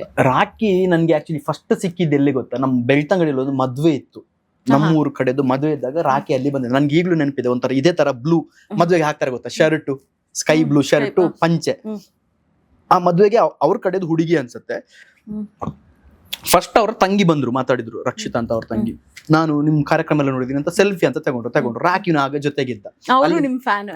ಹೌದು, ರಾಕಿ ಆಕ್ಚುಲಿ ಫ್ಯಾನು. ಅವನೇ ಈಗಲೂ ಎಲ್ಲೋ ಅವಾಗೆಲ್ಲ ಸಿಕ್ಕಾಗ ಹೇಳುದು, ಹೀತುನ ನಾನು ಫಸ್ಟ್ ನೋಡಿ ನಾನು ಯಾರು ಮಾರೆ ಅಂದ್ರೆ ಅವ್ರು ಅನ್ಕೊಳ್ಳೋದಂತೆ, ಯಾರು ಮಾರೆ ಇದು ಏನ್ ಸಖತ್ತಾಗಿ ಮಾಡ್ತಾರೆ ಅಂತೆಲ್ಲ ಅವನು ಹೇಳ್ತಿದ್ದ. ನಾನು ಫಸ್ಟ್ ಹೀತುನ ಫ್ಯಾನ್ ಆಗಿದೆ ಅಂತ ಅವನು ಹೇಳ್ಕೊತಿದ್ದೆ. ಅಲ್ಲಿ ಫಸ್ಟ್ ನೋಡಿದೆ. ಅದಾದ್ಮೇಲೆ ಇದಕ್ ಬಂದ, ಚಾಂಪಿಯನ್ಶಿಪ್ ಮಾಡಿದ್ವಿ. ಸೀಸನ್ 2 ಆದ್ಮೇಲೆ ಚಾಂಪಿಯನ್ಶಿಪ್ಗೆ ರಾಕೇಶ್ ಅನ್ನ ತಗೊಂಡಿದ್ರು, ಅವನು ನಯನ ಅವ್ರ ಟೀಮಲ್ಲಿ ಇದ್ದ. ಹಾಗೆ ಅಲ್ಲಿ ಪರಿಚಯ ಆಗಿ ನೆಕ್ಸ್ಟ್ ಅವನನ್ನ ಸೀಸನ್ 3 ತಗೊಂಡ್ರು. ಇಲ್ಲಿ ಎಕ್ಸ್ಪೀರಿಯನ್ಸ್ ಇತ್ತಲ್ಲ, ಸೀಸನ್ 3 ವಿನ್ನರ್ ಆದ. ಹಾಗೆ ನಂತರ ನಮ್ಮ ಜರ್ನಿಗಳು ಕಂಟಿನ್ಯೂ ಆಯ್ತು. ಆಮೇಲೆ ನಮ್ದೊಂದು ಸಪ್ರೇಟ್ ಗ್ರೂಪ್ ಇತ್ತು, ನಮ್ಮ ಊರವ್ರದ್ದು, ಬಲೆ ಪರ್ಕ ಸೇನೆ ಅಂತ. ಅಂದ್ರೆ ಏನು ಕುಡಿಯೋದೇ ಅಂತಲ್ಲ, ಬಲೆ ಪರ್ಕ ಅಂದ್ರೆ ಬನ್ನಿ ಕುಡಿಯೋ ಅಂತ. ಬಟ್ ಫ್ರೆಂಡ್ಶಿಪ್ ಗ್ಯಾಂಗ್ ಅಂದ್ರೆ ನಮ್ದು ಯಾವ್ಯಾವ ಊರವರು, ಉಡುಪಿಯಿಂದ ಹಿಡಿದು ನಮ್ಮ ಬೆಳ್ತಂಗಡಿ ಆ ಕಡೆ ಧರ್ಮಸ್ಥಳ ಎಲ್ಲ ಕಡೆ ಫ್ರೆಂಡ್ಸ್ ಇದೀವಿ. ಆ ಗ್ರೂಪ್ ಅಲ್ಲಿ ನಾವ್ ಏನ್ ಮಾಡ್ತಿದ್ವಿ ಅಂತ ಹೇಳಿದ್ರೆ, ಫಂಡ್ ಕಲೆಕ್ಟ್ ಮಾಡ್ತೀವಿ ಮಂತ್ಲಿ. ಫಂಡ್ ಕಲೆಕ್ಟ್ ಮಾಡಿ ಫಸ್ಟ್ ಎಲ್ಲ ಔಟ್ಸೈಡ್ ಅವ್ರಿಗೆಲ್ಲ ಹೆಲ್ಪ್ ಮಾಡಿದೀವಿ. ಒಬ್ಬ ಈ ಕೊರೋನಾ ಟೈಮ್ ಅಲ್ಲಿ ಒಬ್ಬ ಸ್ಕೂಲ್ ಹೋಗೋ ಹುಡುಗನಿಗೆ ಮೊಬೈಲ್ ತೆಗಿಲಿಕ್ಕೆ ಇರ್ಲಿಲ್ಲ, ಮೊಬೈಲ್ ತೆಗೆದು ಕೊಟ್ಟಿದೀವಿ. ಮತ್ತೊಬ್ರು ತುಂಬಾ ಸೀರಿಯಸ್ ಇದ್ದವ್ರು ಕಾರ್ಕಳ ಕೈದವ್ರಿಗೆ ಒಂದು 50,000 ಕೊಟ್ಟಿದ್ವಿ. ಹಾಗೆಲ್ಲ ಕಲೆಕ್ಟ್ ಮಾಡಿ ಕೊಡ್ತಿದ್ವಿ. ಕೊನೆಗೆ ನಾವು ಡಿಸೈಡ್ ಆದ್ವಿ, ಫಂಡ್ ಕಲೆಕ್ಟ್ ಮಾಡಿ ನಮ್ಮವ್ರಿಗೆ ನಾವು ಹೆಲ್ಪ್ ಮಾಡುವ ಅಂತ. ಆತರ ನಮ್ಮವ್ರ ಯಾರ್ದಾದ್ರು ಹುಷಾರಿಲ್ವ ಅವ್ರಿಗೆ ಕೊಡ್ತಿದ್ವಿ, ದುಡ್ಡು ಹೆಲ್ಪ್ ಮಾಡ್ತಿದ್ವಿ. ಆಮೇಲೆ ಇನ್ನೊಂದು ಪ್ಲಾನ್ ಮಾಡಿದ್ವಿ, ನಮ್ಮ ಟೀಮಲ್ಲಿ ಯಾರು ಮದುವೆ ಆಗ್ತಾರೋ ಅವ್ರಿಗೊಂದು ಗೋಲ್ಡ್ ರಿಂಗ್ ಹಾಕೋದು ಅಂತ. ನಂದು ಇಲ್ಲ, ಅದು ಮನೆಯಲ್ಲಿದೆ. ಫಸ್ಟ್ ನನಗೆ ರಿಂಗ್ ಹಾಕಿದ್ದು. ಅಂದ್ರೆ ಫಸ್ಟ್ ನನ್ನಿಂದಲೇ ಶುರು ಆಗಿದೆ. ಅದಕ್ಕಿಂತ ಮುಂಚೆಲ್ಲ ಪಾಪ ಮದುವೆ ಆಗಿದ್ರು ಕೆಲವರೆಲ್ಲ, ಅವ್ರಿಗೆಲ್ಲ ಹಾಕ್ಲಿಲ್ಲ. ಅದ್ರಲ್ಲಿ ಹೆಂಗಿದೆ ಅಂತೇಳಿ BPS ಅಂತ ಬರೆದು 2 ಸೈಡ್ ಬಾಟ್ಲಿ ಸಿಂಬಲ್ ಇದೆ, ಆ ತರ ಆ ತರ ಎಲ್ಲ ಪ್ಲಾನ್ ಮಾಡಿ ನಾವೆಲ್ಲ ಅದೇ ಗ್ಯಾಂಗ್ ಅಲ್ಲಿ ಇದ್ವಿ. ರಾಕಿ ನಾವೆಲ್ಲ ಗ್ರೂಪ್ ಅಲ್ಲಿ ಮಾತಾಡ್ತಿದ್ವಿ. ಅನೀಶು ಇದ್ದಾನೆ, ನಾವೆಲ್ಲ ಅದೇ ಗ್ಯಾಂಗ್ ಅಲ್ಲಿ ಇದ್ವಿ. ವರ್ಷಕ್ಕೊಂದ್ಸಲ ನಾವು ಹೊರಗಡೆ ಎಲ್ಲ ಎಂಜಾಯ್ ಮಾಡಕ್ ಸಿಕ್ತಿದ್ವಿ ಹಾಗೆ. ಬಟ್ ಅದೇ ರಾಕಿ ಫಸ್ಟ್ ಎಂಜಾಯ್ಮೆಂಟ್ ಸಿಗ್ಲಿಲ್ಲ, ಲಾಸ್ಟ್ ಸಿಕ್ಕಿದ್ದ. ಅವಾಗ ಅವ್ನು ಶೂಟಿಂಗ್ ಅಲ್ಲಿ ಸ್ವಲ್ಪ ಬಿಸಿ ಇದ್ದ. ಅವಾಗ ಸ್ವಲ್ಪ ಒಂದು ಆಕ್ಸಿಡೆಂಟ್ ಆಗಿ ಎಲ್ಲ ಸ್ವಲ್ಪ ರಿಕವರ್ ಆಗಿದೆ, ಹಾಗೆಲ್ಲ ಸಿಕ್ಕಿದ್ದ. ಅದಾದ್ಮೇಲೆ ನಮ್ಮ ಫ್ರೆಂಡ್ಶಿಪ್ ಗ್ಯಾಂಗ್ ಹಾಗೆ ಇತ್ತು. ನಾವು ಜೊತೆಗೆ ಈವೆಂಟ್ ಗಳಿಗೆ ಹೋಗ್ತಿದ್ವಿ. ಬಟ್ ತುಂಬಾ ಅವನ ಬಗ್ಗೆ ಹೇಳೋದು ಅಂತ ಹೇಳಿದ್ರೆ, ಈಗ ಇಲ್ಲಿ ಎಷ್ಟೋ ಜನ ಇರ್ಲಿ, ಆ ಅಟ್ಮಾಸ್ಫಿಯರ್ ನ ಅವನು ಕ್ಯಾಚ್ ಮಾಡಿ ಖುಷಿಲಿ ನೋಡ್ಕೊತಾನೆ. ಸಣ್ಣ ಮಕ್ಕಳಿಂದ ಹಿಡಿದು ದೊಡ್ಡವ್ರಿಗೆ, ಎಲ್ಲಿಗೆ ಈವೆಂಟ್ ಹೋಗಿ ಸಣ್ಣ ಮಕ್ಕಳು ಸಿಕ್ಕರು ಕೀಟ್ಲೆ ಮಾಡ್ಕೊಂಡು ಮಾತಾಡ್ತಾನೆ. ಯಾರು ಸಿಕ್ಕರು ಅವನು ಅಂದ್ರೆ ಏಜ್ ಮ್ಯಾಟರ್ ಎಲ್ಲ ಹೇಳ್ತಾರಲ್ಲ, ಈಗ ಏಜು ದೊಡ್ಡವರನ್ನು ಏಜ್ ಅವರನ್ನು ಅವನು ಹಂಗೆ. ಈಗ ಅನೀಶ್ ಅಮ್ಮನೂ ಹೋಗಿ ಬಾರ್ರೆ ಅಂತ ಒಳ್ಳೆ ಫ್ರೆಂಡ್ ತರ ಮಾತಾಡುದು. ನಮ್ಮ ಮನೆಗೆ ಬಂದ್ರು ಹಾಗೆ ಎಲ್ಲರನ್ನು ಆತರ ಮಾತಾಡ್ತಿದ್ದದು. ಅವನು ಆತರ ತುಂಬಾ ಚೆನ್ನಾಗಿದ್ದ. ಅವ್ರಿಲ್ಲ ಅಂತ ನಿಮ್ಗೆ ಗೊತ್ತಾದ ಮೂಮೆಂಟ್ ಅಲ್ಲಿ ನೀವೆಲ್ಲಿದ್ರಿ? ಅಲ್ಲ, ನನ್ಗೆ ಈಗ್ಲೂ ಅವ್ನು ಇಲ್ಲ ಅಂತ ನಾವು ನಂಬ್ತಾನಿಲ್ಲ ಅಂತ ಆ ಫೀಲ್. ಯಾಕಂತ ಹೇಳಿದ್ರೆ ನಾವು ಶೋಗಳಿಗೆ ಕಂಟಿನ್ಯೂಸ್ ಹೋಗ್ತಿದ್ವಿ. ಇವನು ಈ ಶೂಟಿಂಗ್ ಬಿಸಿ ಆದಾಗ ರಾಕಿ ನಮ್ಗೆ ಸ್ವಲ್ಪ ಸಿಗೋದು ಕಡಿಮೆ ಆಯ್ತು. ನಮ್ಗೆ ಅದಕ್ಕೆ ಆ ಗ್ಯಾಪ್ ಇದೆ, ಗೊತ್ತಾಯ್ತಾ. ಅವ್ನು ಇನ್ನೂ ಶೂಟಿಂಗ್ ಅಲ್ಲಿ ಇದ್ದಾನೋ ಫೀಲ್. ರಾತ್ರಿ ನೋಡಿ ಅದು ನನಗೆ ಈಗಲೂ ಒಂದು ಕಾಡೋದು ಅಂತ ಹೇಳಿದ್ರೆ, ಯಾವತ್ತು ಬೇಗ ಊಟ ಮಾಡಲ್ಲ ನಾನು ಊಟ ಮಾಡೋದು ಒಂದು 10 ಗಂಟೆಗೆಲ್ಲ. ಬಟ್ ಅವತ್ತು ನಾನು 9 ಗಂಟೆಗೆ ಊಟ ಮಾಡಿ ಬೇಗ ಮಲಗಿರೋದು. ಆಕ್ಚುಲಿ ಯಾವತ್ತು ಮಲಗಿದವನು, ಬೇಗ ಮಲಗಿದ್ದೀನಿ. ಒಂದು 2 ಗಂಟೆ ಅಷ್ಟೊತ್ತಿಗೆ ಕಾಲ್ ಬರುತ್ತೆ, ಅನೀಶ್ ಇದ್ದು ಮಲಗಿದ್ದೀವಿ, ಇಲ್ಲಿ ಬ್ಯಾಂಗ್ಳೂರಲ್ಲಿ ಮಲಗಿದ್ದೀವಿ. ಅಳ್ತಾ ಇರೋದು ಕೇಳ್ತಿದ್ದೆ. ರಾಕಿ ಅಂತ ಏನು ರಾಕಿ ತೀರ್ಕೊಂಡ ಅಂತ ವಿಷಯ ಹೇಳ್ದ. ನಾನು ನಂಬಲೇ ಇಲ್ಲ. ಏನ್ ಗೊತ್ತಾ, ಇವ್ರೇನು ರಾತ್ರಿ ಬಕ್ರ ಮಾಡುವಂತ ಮಾಡಿರ್ತಾರೆ, ನಂಬಲೇ ಇಲ್ಲ. ಬಟ್ ಸಡನ್ ಎದ್ದು ಕೂತು ಹೇಳ್ತೀನಿ, ವೈಫ್ ಹತ್ರ ಹೇಳ್ತೀನಿ, ರಾಕಿ ಹೇಗಾಯ್ತು, ಅವಳು ಟೆನ್ಷನ್ ಮಾಡ್ಕೊಂಡು ಏನು ಹೇಳ್ತೀನಿ. ಬಟ್ ನನಗೆ ಡೈವರ್ಟ್ ಆಗಿಲ್ಲ, ನಾನು ಸುಮ್ಮನೆ ಇರತ್ತೆ ಅಂತ ಅನ್ಕೊಂಡ್ರೆ. ಬಟ್ ಏನು ಮಾಡ್ಬೇಕು ಗೊತ್ತಾಗ್ತಿಲ್ಲ ಆಯ್ತಾ, ಇದು ನಿಜಾನ ಸುಳ್ಳು. ಮತ್ತೆ ಫೋನ್ ಮಾಡಿದಾಗ ಅನೀಶ್ ಹೇಳ್ದ, ಇಲ್ಲ ನಿಜ, ನಾವು ಹೋಗ್ತಾ ಇದ್ದೀವಿ ಆಲ್ರೆಡಿ ಗಾಡೀಲಿ, ಅವರೆಲ್ಲ ಬ್ಯಾಂಗ್ಳೂರಲ್ಲಿ ಇದ್ರೆ ಆಕ್ಚುಲಿ, ಹೋಗ್ತಾ ಇದ್ದೀವಿ, ನೀನು ಹೇಗೆ ಬರ್ತೀಯ ಅಂತ. ನಾನು ಹೇಗೆ ಹೋಗ್ಲಿ ಅನ್ನೋದು ನನಗೆ ಗೊತ್ತಿಲ್ಲ ಆಯ್ತಾ, ಪ್ಲಾನ್ ಇಲ್ಲ. ಎದ್ದು ಕೂತ್ಕೊಂಡಿದ್ವಿ, ಟೆನ್ಷನ್ ಆಗ್ತಿದೆ. 2 ಗಂಟೆಗೆ ಎದ್ದು ಕೂತು ನೋಡಿದ್ರೆ ಅವ್ರದ್ದು ಫ್ರೆಂಡ್ಸ್ ಇದು, ರಾಕಿ ಫ್ರೆಂಡ್ಸ್ ಇದು, ಇಲ್ಲಿ ಹೋಗೋರ್ದು ಗಗನ್ ಬ್ರೋ ಅಂತ ಹೇಳಿದ್ರು, ಅವ್ರದ್ದೆಲ್ಲ ನಂಬರ್ ಕೊಟ್ಟರು, ಅವ್ರ ಗಾಡೀಲಿ ಬಾ ಅಂತ. ನನಗೆ ಅಲ್ಲಿ ರೀಚ್ ಆಗೋವರೆಗೂ ನನಗೆ ಮೈಂಡ್ ಇಲ್ಲ ಆಯ್ತಾ. ನೋಡಿದ್ರೆ ಗಾಡೀಲೆಲ್ಲ ಅಳ್ತಾನೆ ಹೋಗ್ತಿದ್ದೀವಿ, ನನಗೆ ನಂಬಕ್ಕಾಗ್ತಿಲ್ಲ. ನೋಡಿದ್ರೆ ಒಂದು ಅರ್ಧ ಸಕಲೇಶ್ಪುರ ರೀಚ್ ಆಗುವಾಗ ಎಲ್ಲ ಕಾಲ್ಗಳು ಬರ್ತಿದೆ ಮೀಡಿಯಾಗಳಿಂದ, ಕೇಳ್ತಿದ್ದಾರೆ. ನನಗೆ ಏನು ಆನ್ಸರ್ ಮಾಡ್ಬೇಕು ಗೊತ್ತಾಯ್ತಾ, ನಮ್ಮ ಜೊತೆ ಇದ್ದ, ಬಟ್ ನಂಬಕ್ಕಾಗ್ತಿಲ್ಲ ಅನ್ನೋದೇ ನನಗೇನು ಗೊತ್ತಾ, ನನ್ನ ತಲೆಯಲ್ಲಿ ನಾವು ಅಲ್ಲಿಗೆ ಹೋದಾಗ ಅವನೊಂದು ವೇಳೆ ಎದ್ದು ಬಿಟ್ರೆ, ಹುಷಾರಾದರೆ, ಆ ಥರ ಥಿಂಕಿಂಗ್, ಆ ಮೈಂಡ್ ಸೆಟ್ಟಲ್ಲಿ ನಂಬಲಿಲ್ಲ ನಾನು. ಹೋದ್ವಿ, ಕಾರ್ಕಳಕ್ಕೆ ಹೋಗಿ ಅಲ್ಲಿ ಶವಗಾರದಲ್ಲಿ ಇಟ್ಟಿದ್ರ. ಬಟ್ ಅಲ್ಲಿ ನೋಡಿದಾಗ ನಮಗೆ ಅನ್ಸಿದ್ದು ಇಲ್ಲ, ಕಂಪ್ಲೀಟ್ಲಿ ಅದಾಗಿದೆ ಅದು. ಬಟ್ ಅದೇ ಹೇಳಕ್ಕಾಗಲ್ಲ, ಅದೇ ಆ ಟೈಮ್ ಅವನು ನಮ್ಮ ಜೊತೆ ಚೆನ್ನಾಗಿದ್ದ, ಅವನು ಅಲ್ಪ ಆಯುಷ್ಯ ಅಂತ, ಬಟ್ ಎಲ್ರ ಜೊತೆ ನಗ್ನಗ್ತಾ ಚೆನ್ನಾಗಿದ್ದ ಗೊತ್ತಾಯ್ತಾ. ಅವ್ನು ನೋಡಿ, ಅವನು ಹೇಳೋದು ನನಗಿಂತ ಸ್ವಲ್ಪ ದೊಡ್ಡವನಾದ್ರೆ ಸುಮ್ಮನೆ ತಮಾಷೆ ಕೇಳ್ತಿದ್ವಿ ನಾನು, ರಾಕಿ ಯಾಕೆ ಮದುವೆ ಆಗ್ತಿಲ್ಲ ಅಂದ್ರೆ, ನೀನು ಯಾರ ಮರೆ ಬಂದವ್ರು ನನ್ನ ತಾಯಿನ ಚೆನ್ನಾಗಿ ನೋಡ್ಕೋತಾರೋ ಇಲ್ಲೋ ಅನ್ನೋ ಕ್ವಶನ್ ಮಾರ್ಕು, ಅವ್ರನ್ನ ಚೆನ್ನಾಗಿ ನೋಡ್ಕೋಬೇಕು, ಆಗಲ್ಲ ಅಂತ. ಬಟ್ ನೋಡಿ, ಅದು ವಿಧಿಲಿಖಿತ ಅನ್ನೋದು ನಮ್ಗೆ ಈಗ ಅನ್ಸುತ್ತೆ. ಯಾಕೆ ಹೇಳಿ, ಒಂದ್ ವೇಳೆ ಅವ್ನು ಮದುವೆ ಆಗ್ತಿದ್ರು ಪಾಪ, ಯಾರಾದ್ರೂ ಇದ್ರೆ ಈ ಟೈಮಲ್ಲಿ ಇದ್ರೆ ಅವ್ರು ಹೇಗಿರ್ಬೇಕಿತ್ತು ನೋಡಿ, ದೇವ್ರು ಅವನ್ಗೆ ಹಾಗೆ ಫಿಕ್ಸ್ ಇಟ್ಟಿದ್ರು ಏನೋ ಅಂತ ನನ್ಗೆ ಅನ್ಸುತ್ತೆ. ಬಟ್ ಎಲ್ರ ಜೊತೆ ಚೆನ್ನಾಗಿದ್ವಿ, ಕಳ್ಕೊಂಡ್ವಿ. ಬಟ್ ಈಗಲೂ ಅನ್ಸುತ್ತೆ ಒಂದೊಂದ್ಸಲ, ನಾನು ಸೂರಜ್ ಎಲ್ಲ ಜಾಸ್ತಿ ಶೂಟಿಗೆ ಹೋದಾಗ ನನ್ನ ರೂಮ್ ಹತ್ರ ಬಂದ್ರೆ ಗಾಡಿ ಹತ್ರ ನಿಂತ್ಕೊಂಡು ಮಾತಾಡ್ತೀವಿ, ಅದನ್ನೇ ಮಾತಾಡ್ತೀವಿ. ಕಾಡ್ತಾನೆ ಆಕ್ಚುಲಿ, ನಮ್ಗೆ ಗೊತ್ತಾಯ್ತಾ. ಈಗ ಮೊನ್ನೆ ಸಿನಿಮಾದಲ್ಲೂ ನೋಡಿದಾಗ್ಲು, ಸಿನಿಮಾ ಕಾಂತಾರ 100 ರಿಲೀಸ್ ನೋಡಿದಾಗ್ಲು ಇಲ್ಲ ಅನ್ನೋದು ನಂಬಕ್ಕಾಗ್ತಿಲ್ಲ. ಏನ್ ಗೊತ್ತಾ, ಲೈಫ್ ಒಂದು ಸಕ್ಸಸ್ ಅನ್ನೋಂತ ಆಗುವಂತ ಟೈಮಲ್ಲಿ ಅವನಿಗೆ ಇದು ನೋಡಿ, ಅವ್ನಿಗೆ ಇರ್ತಿದ್ರೆ ಬೇರೆ ಲೆವೆಲ್ಗೆ ಇನ್ನು ತುಂಬಾ ಬ್ಯುಸಿ ಆಗ್ಬಿಡ್ತಿದ್ದ, ಲೈಫ್ ಬೇರೆ ತರಾನೇ ಆಗ್ತಿತ್ತು ಅಂತ ನಮಗೂ ಫೀಲ್. ಬಟ್ ಆ ಟೈಮಲ್ಲಿ ನೋಡಿ, ದೇವ್ರು ಖುಷಿನ ಕೊಟ್ಟ, ಗೊತ್ತಾಯ್ತಾ, ಒಳ್ಳೆ ಅವಕಾಶ ಕೊಟ್ಟು ಖುಷಿನ ನೋಡ್ಲಿಕ್ಕೆ ಬಿಡ್ಲಿಲ್ಲ ಅಂತ. ಅದೆಲ್ಲ ಹಾಗೆ ಕಾಡತ್ತೆ. ಬಟ್ ನಾವೀಗ ಎಷ್ಟು ಸಮಾಧಾನ ಮಾಡ್ಬೋದು ಅಮ್ಮನಿಗೆ, ಗೊತ್ತಾಯ್ತಾ. ಪಾಪ ಅಮ್ಮ ಈಗ್ಲೂ ಹಾಗೆ ಇದಾರೆ ಅಂದ್ರೆ ಯಾರತ್ರ ಜಾಸ್ತಿ ಮಾತಾಡ್ತಿಲ್ಲ. ಅಂದ್ರೆ ನಾವು ಹಾಗೆ ಅಷ್ಟೇ. ನನ್ಗೆ ಈಗಲೂ ಅನ್ಸೋದು, ನಾನೀಗ ಮುಂದ್ಗಡೆ ಹೋದ್ರೆ ನನಗೆ ಇನ್ನೊಂದಿದೆ, ಯಾರಾದ್ರೂ ತುಂಬಾ ಬೇಜಾರಲ್ಲಿ ಇದ್ರೆ ಹೇಗೆ ಸಮಾಧಾನ ಮಾಡ್ಬೇಕು ಅನ್ನೋದು ನನ್ಗೆ ಗೊತ್ತಿಲ್ಲ. ನಾನು ಬೇಕಾದ್ರೆ ಸೈಲೆಂಟ್ ಆಗಿ ನಿಂತು ಬಿಡ್ತೀನಿ ಸುಮ್ಮನೆ. ಅದಕ್ಕೆ ನಾನು ಈಗಲೂ ಅಷ್ಟೇ, ಹೇಗೆ ಅವ್ರ ಹತ್ರ ಮಾತಾಡೋದು ಹೇಗೋ ಇನ್ನು ನಾನು. ಬಟ್ ಪ್ರವೀಣ್ ಎಲ್ಲ ಕಾಂಟ್ಯಾಕ್ಟ್ ಅಲ್ಲಿ ಇದ್ದಾರೆ, ಅವ್ರ ಫ್ರೆಂಡ್ಸ್ ಎಲ್ಲ ಇದ್ದಾರೆ. ಬಟ್ ಅದೇ ಕಳ್ಕೊಂಡಿದೀವಿ, ಇಲ್ಲ ಅನ್ನೋದು ನಂಬಕ್ ಆಗ್ತಿಲ್ಲ ಅಂತ. ಬಟ್ ನನಗೆ ಈಗಲೂ ಅವ್ನು 12ನೇ ತಾರೀಕಿಗೆ ಇದಾಗಿರೋದ್ರಿಂದ, ಲಾಸ್ಟ್ ಟೈಮು ಅವ್ನು 1 ತಿಂಗಳು ಆಗ್ತಾ ಬಂತು ಅಂತ ನೆನಪಿಲ್ಲ ನನ್ಗೆ ಆಯ್ತಾ. ಮಿಸ್ ಆಗಿ ನಾನು ಅವತ್ತು ಬೇಗ ಊಟ ಮಾಡಿದ್ದೀನಿ, ಸೇಮ್ ಡೇ 12ನೇ ತಾರೀಕು ಬೇಗ ಊಟ ಮಾಡಿದ್ದೀನಿ. ಊಟ ಮಾಡಿ ಎಲ್ಲ ಮಲ್ಗಕ್ಕೆ ರೆಡಿ ಆದಾಗ ಸ್ವಾತಿ ಅಂದ್ಲು, ರಾಕಿ ಅಣ್ಣ ತೀರಿ ಇದೇ ಮುಂಚಿನ ದಿವಸ ನೈಟ್. ನಾನು ಅವತ್ತು ಮಲಗಲಿಲ್ಲ ನೈಟ್. ನನಗೆ ನೆಗೆಟಿವ್ ಶುರು ಆಯ್ತು, ಗೊತ್ತಾಯ್ತಾ, ಭಯ ಶುರು ಆಯ್ತು. ಬೇಡ ಇವತ್ತೇನಾದ್ರೂ ಕೆಟ್ಟ ನ್ಯೂಸ್ ಕೇಳ್ತೀನಿ ಅಂತ ಹೇಳ್ಬಿಟ್ಟು ನಾನು 1 ಗಂಟೆ 2 ಗಂಟೆ ತನಕ ವೆಯ್ಟ್ ಮಾಡಿ ಆಮೇಲೆ ಮಲಗಿದ್ದೀನಿ. ಈಗ ಪ್ರತಿ 12ನೇ ತಾರೀಕು ಬಂದ್ರೆ ನನಗೆ ಭಯ ಆಗತ್ತೆ ಅಂತ, ಅದೊಂದು ಕಾಡತ್ತೆ ಅಂತ. ಈಗ ನೋಡಿ, ಸಣ್ಣ ಏಜಿಗೆ ಹಾರ್ಟ್ ಅಟ್ಯಾಕ್ ಆಗೋದಿಲ್ಲ ಅಂತ ಹೇಳಿದ್ರೆ ನಮ್ಗೆ ಆಮೇಲೆ ಭಯ ಆಯ್ತು ಅಂತ. ಈ ನಮ್ಮ ಜೊತೆ ನಿದ್ದವನು, ಅಷ್ಟು ಆಕ್ಟಿವ್ ಇದ್ದವನು, ನಮ್ಮ ಜೊತೆ ನಿದ್ದವನು, ಆತರ ಆದಾಗ ನಮ್ಗೆ ಸ್ವಲ್ಪ ದಿವಸ ಭಯ ಆಗೋದು, ಸ್ವಲ್ಪ ಗ್ಯಾಸ್ಟ್ರಿಕ್ ಆಕ್ಟಿವ್ ಪರ್ಸನ್ ಅವನು. ಅವನಿಗೆ ಈಗ ಹೇಳ್ಬೇಕಂತಂದ್ರೆ ಅದು ಬೇರೆ ಯಾವ್ದ್ರಿಂದ ಪ್ರಾಬ್ಲಮ್ ಇಲ್ಲ, ಸಡನ್ ಹಾರ್ಟ್ ಅಟ್ಯಾಕ್ ಆಗಿದ್ದು ಅಂತ. ಅದು ನಮ್ಗೆ ಕ್ವಶನ್ ಮಾರ್ಕ್ ಆಗೋದು, ಎಷ್ಟು ಆಕ್ಟಿವ್ ಇದ್ದ ಅಂತ. ಎಲ್ಲಿ ಹೋದ್ರು ಕುಣಿತ, ಯಾರ ಮನೆಗೆ ಬಂದ್ರು ಅಷ್ಟು ಮಕ್ಕಳಿಂದ ಹಿಡಿದು ಎಲ್ಲರನ್ನು ಪ್ರೀತಿಯಿಂದ ನೋಡ್ಕೊಳ್ಳೋನು. ಬಟ್ ಅದೇ ಅಂದ್ರೆ ನೋಡಕ್ ನಮ್ಗೆ ಅನ್ಸೋದು, ನಿಜವಾಗ್ಲೂ ಈ ಮನುಷ್ಯ ಕುಡ್ದೆ ಆಡ್ತಾವನಲ್ಲ, ನಾರ್ಮಲ್ ಆಗಿ ಆಡ್ತಾವ. ಹುಡುಗನ ಕ್ಯಾರೆಕ್ಟರ್ ಎಷ್ಟು ಸಖತ್ತಾಗಿ ಹೇಳಿದ್ರೆ ತುಂಬಾ ಚೆನ್ನಾಗಿ ಮಾಡ್ತಿದ್ದ. ಅದೇ ಟೈಮ್ ಅಂತ ಹೇಳ್ತೇವೆ, ಗೊತ್ತಾಯ್ತಾ. ಮನುಷ್ಯನ ಜೀವನ ಅದು ಶಾರ್ಟ್. ಅವನು ಹಾಕಿದ ಲೈಫ್ ಇಸ್ ಶಾರ್ಟ್, ಮೀಟು ಅಂತ. ಅವ್ನು ಆಕ್ಚುಲಿ ಹಾಕ್ಲಿದ್ದು ಮೀಟು ಅಂತ, ಕುಳ್ಳ ಅಂತ. ಬಟ್ ಅದು ನೋಡಿದ್ರೆ ಅರ್ಥ ಈ ತರನು ಕೊಟ್ರೆ ಆಗತ್ತೆ ಅಂತ. ಬಟ್ ಅದೇ ಕಳ್ಕೊಂಡಿದೀವಿ, ಏನು ಮಾಡಕ್ಕಾಗಲ್ಲ. ಪಾಪ ಅವರು ಮನೆಯವರು ಏನಂತ ಹೇಳಿದ್ರೆ ಅಪ್ಪನು ಕಳ್ಕೊಂಡಿದ್ರು, ಆಧಾರ ಸ್ತಂಭ ಇವನು ಇದ್ದ. ಅದೆಲ್ಲ ನೋಡಿದಾಗ ಅಷ್ಟೇ. ಬಟ್ ಆ ಟೈಮಲ್ಲಿ ನಮ್ಗೆ ಅನ್ಸಿದಷ್ಟೇ, ಗುರು ನಾವು ಎಲ್ರ ಜೊತೆ ಚೆನ್ನಾಗಿರ್ಬೇಕು, ಯಾರ ಹತ್ರ ಕೋಪ ಮತ್ಸರ ಇಟ್ಕೊಳ್ಳೇಬಾರ್ದು, ಇರೋ 4 ದಿವಸ ಜೀವನದಲ್ಲಿ ಖುಷಿಯಾಗಿ ಬದುಕಬೇಕು ಅಂತ ಅವಾಗ ಫಿಕ್ಸ್ ಆಗಿ ನಾವು ಎಲ್ರು ಹಾಗೆ ಅನ್ಕೋತೀವಿ. ಬಟ್ ಪ್ರತಿ ಸಲ ಏನ್ ಅನ್ಸೋದು ಗೊತ್ತಾ, ಸ್ವಲ್ಪ ನಮ್ಗೆ ಏನಾದ್ರು ಸುಸ್ತು ತರ ಅನ್ಸಿದ್ರು ಭಯ ಆಗಕ್ ಭಯ ಶುರು ಆಗುತ್ತೆ. ಆಗೋದು ಅಂತ. ಸ್ವಲ್ಪ ನಾವು ಒಂದು 2 ತಿಂಗಳು ಅದೇ ಭಯ ಅದೇ ಗುಂಗಲ್ಲಿದ್ವಿ. ಈಗ ಅವನು ಎಷ್ಟು 3-4 ಅಂದ್ರೆ ಮೊದ್ಲೆಲ್ಲ ಒಂದು ಏಜ್ ಲಿಮಿಟ್ ಅಂತ ಇತ್ತು, ಇವಾಗ ಅದಿಲ್ಲ. ಈಗೆಲ್ಲ ನೋಡಿ ಎಷ್ಟು ಸಣ್ಣ ಏಜ್ ಅಲ್ಲಿ ಸ್ಕೂಲಲ್ಲಿ ಇದ್ದ ಮಕ್ಕಳು ಹಾರ್ಟ್ ಅಟ್ಯಾಕ್ ಆಗ್ತಾರೆ. ಒಂದು ಫುಡ್ಗಳು ಇರ್ಬೋದು, ನಮ್ಮ ದಿನಚರಿಗಳು ಚೇಂಜ್ ಆಗಿರತ್ತೆ ಎಲ್ಲಾನು. ಬಟ್ ಅದೇ ಕಳ್ಕೊಂಡಿದೀವಿ, ಏನು ಮಾಡಕ್ಕಾಗಲ್ಲ. ಬಟ್ ಏನಂತ ಹೇಳಿದ್ರೆ ನಮ್ಗೆ ಆಸೆ ಇತ್ತು ಅವನು, ಯಾಕಂತ ಹೇಳಿದ್ರೆ ಒಂದ್ಸಲ ಆಕ್ಸಿಡೆಂಟ್ ಆಗಿತ್ತು ಅವನಿಗೆ ರೋಡಲ್ಲಿ. ಅದು ಹೆಂಗಾಗಿತ್ತು ಅಂತ ಹೇಳಿದ್ರೆ ನೈಟಲ್ಲಿ ಆಕ್ಸಿಡೆಂಟ್ ಆಗಿದೆ ಅಂತ, ಅದನ್ನು ಅನೀಶ್ ಅವರೆಲ್ಲ ಜೊತೆಗಿದ್ರು. ಇದು ನೆಕ್ಸ್ಟ್ ಡೇ ಹಾಸ್ಪಿಟಲ್ಗೆ ಹೋಗಿ ನೋಡ್ತೀನಿ ICU ಅಲ್ಲಿ ನಾನು, ನನಗೆ ಅಳು ಬಂದಾಗ ಆಯ್ತು, ಗೊತ್ತಾಯ್ತಾ. ಮುಖ ಎಲ್ಲ ಒಂಥರ ಆಗಿತ್ತು. ಬಟ್ ಆ ನೋವೆಲ್ಲ ಸಹಿಸ್ಕೊಂಡು ಅವನು ಇಲ್ಲೆಲ್ಲ ಇದು ಮುರಿದಿದ್ರು, ಆ ನೋವುಗಳನ್ನ ಸಹಿಸ್ಕೊಂಡು ರಿಕವರ್ ಆಗಿದ್ದ, ಗೊತ್ತಾಯ್ತಾ. ನಾವು ಅದಕ್ಕೆ ಹಾಗೆ ಅನ್ಕೋದ್ವಿ, ಇದನ್ನು ಒಂದ್ಸಲ ಏನು ಸುಸ್ತಾಗಿ ಬಿದ್ದಿದ್ದು ಅವ್ನು ಆದ್ರೆ ಒಳ್ಳೇದಿತ್ತು ಅಂತ ಅನ್ಕೋತಿದ್ವಿ, ಗೊತ್ತಾಯ್ತಾ. ಬಟ್ ಏನ್ ಮಾಡಕ್ಕಾಗಲ್ಲ, ಕಳ್ಕೊಂಡಿದ್ವಿ. ಬಟ್ ಒಳ್ಳೆ ಪರ್ಸನ್, ಗೊತ್ತಾಯ್ತು. ಎಲ್ರ ಜೊತೆ ಚೆನ್ನಾಗಿರ್ತಿದ್ದ, ಎಲ್ರನ್ನ ಖುಷಿಯಾಗಿ ನೋಡ್ಕೋತಿದ್ದ. ಅದೇ ಹೇಳೋದಲ್ಲ, ಎಲ್ರ ಜೊತೆ ಚೆನ್ನಾಗಿದ್ದವ್ರೆ ಅದೇ ಹೇಳ್ತಾರಲ್ಲ, ತುಂಬಾ ಸುಂದರವಾಗಿರೋ ಹೂವೇ ದೇವ್ರಿಗೆ ಇಷ್ಟ ಆಗೋದು ಅಂತ ಏನೋ ಹೇಳ್ತಾರಲ್ಲ, ಆ ತರ ಅಂತ ಅನ್ಕೋತಿದ್ವಿ. ಹಾಗೆ ದೀಪ ಬೆಳಕು ಕೊಡ್ಬೇಕಾದ್ರೆ ಉರ್ದು ಅದೇ ಹೋಗುತ್ತಲ್ಲ, ಅದೇ ತರ. ಸೊ ನಿಮ್ಮ ಫಿಲಂ ಜರ್ನಿ ಹೇಗ್ ಶುರು ಆಯ್ತು? ಈಗ ರಿಯಾಲಿಟಿ ಶೋಗೆ ಬಂದ್ರಿ, ಆಮೇಲೆ ಫಿಲಂ ಜರ್ನಿ ಇದ್ದಕ್ಕಿದ್ದಂಗೆ ಅದು ದರ್ಶನ್ ಸಾರ್ ಜೊತೆ ಅಂತ ಅಂದಾಗ. ಅದಕ್ಕಿಂತ ಮುಂಚೆ ನಾನು ಫಿಲಂ ಜರ್ನಿ ನಂದು ಶುರು ಆಗಿದ್ದು ಕಾಮಿಡಿ ಕಿಲಾಡಿ ಆದ್ಮೇಲೆ ಕಿಲಾಡಿ ಕುಟುಂಬ ಅಂತ ಮಾಡಿದ್ವಿ. ಆ ಶೋ ಆದ್ಮೇಲೆ ನಮ್ಮ ಗೋವಿಂದ ಗೌಡ್ರು ಒಂದು ಅನೌನ್ಸ್ ಮಾಡಿದ್ರು, ಜಿಜಿ KGF ಅಲ್ಲೆಲ್ಲ ಮಾಡಿದ್ರಲ್ಲ, ಅವರೊಂದು ಸಿನಿಮಾ ಮಾಡ್ತಿದೀನಿ ಜಂತರ್ ಮಂತರ್ ಅಂತ. ಟೈಟಲ್ ಕಾರ್ಡ್ ಎಲ್ಲ ನಮ್ ಶೋದಲ್ಲಿ ನಾವು ಚಪ್ಪಳೆ ತಟ್ಟಿದ್ವಿ, ಜಿಜಿ ಸೂಪರ್ ಅಂತ. ಅದ್ರಲ್ಲಿ ಫಿಕ್ಸ್ ಆಗಿದ್ರು ನಯನ, ಶಿವರಾಜ್ ಕೇರ್ಪೆಟೆಲ್ಲ ಅಂತ ಕ್ಯಾರೆಕ್ಟರ್ಗಳು ಫಿಕ್ಸ್ ಆಗಿದ್ರು. ಕೊನೆಗೆ ಏನ್ ಗೊತ್ತಾ, ಅದ್ರಲ್ಲಿ ನಾನ್ ಮಾಡ್ತೇನೆ ಅಂತ ಅನ್ಕೊಂಡಿರ್ಲಿಲ್ಲ. ಹೀರೋ ಹುಡುಕ್ತಾವ್ರೆ ಹೀರೋ ಸಿಗ್ತಿಲ್ಲ. ಕೊನೆಗೆ ನಮ್ದು ಸತೀಶ್ ಸರ್ ಹೇಳಿದ್ರಂತ ಹಿತೇಶನ್ ಹಾಕೊಳ್ಳಿ ಅಂತ. ಬಟ್ ನನಗೆ ಫಸ್ಟ್ ಎಕ್ಸ್ಪೀರಿಯನ್ಸ್ ಆಯ್ತಾ, ಕಾಮಿಡಿ ಕಿಲಾಡಿಲಿ ಆದ್ರೆ ಸುತ್ತ 13 ಕ್ಯಾಮರಾಗಳಿರತ್ತೆ, ಜಗಮಗ ಹೆಂಗ್ ಹಾರಿದ್ರು ಕ್ಯಾಪ್ಚರ್ ಆಗುತ್ತೆ. ಈ ಸಿನಿಮಾ ಅಂದಾಗ ನನ್ಗೆ ಭಯ ಆಗಕ್ ಶುರು ಆಯ್ತು. ನಾನು ಹೀರೋ ತರ ಇದ್ದೀನಿ ಅವಾಗ, ಸ್ವಲ್ಪ ಒಂದು ಮೀಡಿಯಂ ದಪ್ಪಾಗಿದೆ, ಕಡ್ಡಿ ತರ ಇದ್ದವನು. ಹಂಗಿದ್ದು ಸ್ವಲ್ಪ ದಪ್ಪ ಆಗಿದ್ದೆ, ಸ್ವಲ್ಪ ಗಡ್ಡ ಬಿಟ್ಕೊಂಡೆಲ್ಲ.